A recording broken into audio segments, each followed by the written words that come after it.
ಉತ್ತರ ಕೊಟ್ಟಿದ್ದಾರೆ ಸರ್ಕಾರದ ವತಿಯಿಂದ.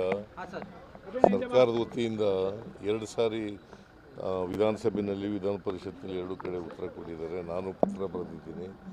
ಈ ಅಭಾವ ಇದೆಯಲ್ಲ, ಈ ಅಭಾವ ತಪ್ಪಿಸ್ಲಿಕ್ಕೆ ಬೇರೆ ದೇಶಗಳಿಂದ ತರಿಸ್ತಕ್ಕಂಥ ಪ್ರಯತ್ನವನ್ನು ಮಾಡಬೇಕು ಅಂತಕ್ಕಂಥ ಮಾತುಗಳನ್ನು ಹೇಳಿದ್ದೀನಿ.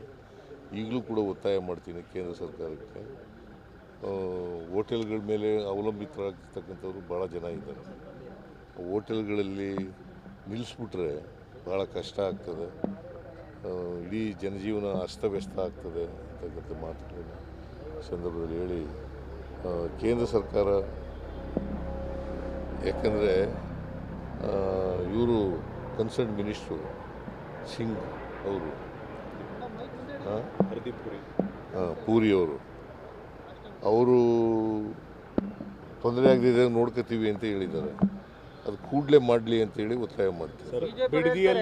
ರಾಜ್ಯದಲ್ಲೆಲ್ಲ ಸಮಸ್ಯೆ ಇಲ್ಲ, ಕರ್ನಾಟಕದಲ್ಲಿ ಯಾಕೆ ಸಮಸ್ಯೆ ಅಂತ ರಾಜ್ಯ ಬಿಜೆಪಿ ನಾಯಕರು ಹೇಳ್ತಾರೆ. ಯಾರು? ವಿಜಯೇಂದ್ರ, ಅಶೋಕ್ ಇವರೆಲ್ಲ.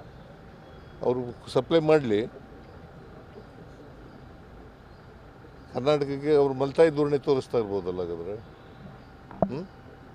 ಸಪ್ಲೈ ಮಾಡಲಿ, ಕರ್ನಾಟಕಕ್ಕೆ ನಾವು ಇಟ್ಕೊಂಡು ಏನು ಮಾಡ್ತೀವಿ. ಒರಿಸ್ಸಾದ ಶಾಸಕರು ಬಿಡದಿಗೆ ಏನು ಬಂದಿದ್ದಾರೆ, ಅವ್ರಿಗೆ ಖಾಲಿ ಚೆಕ್ ಕೊಡೋದಕ್ಕೆ 4 ಜನ ಬಂದಿದ್ದಾರೆ ಒರಿಸ್ಸಾದ ಶಾಸಕರಿಗೆ.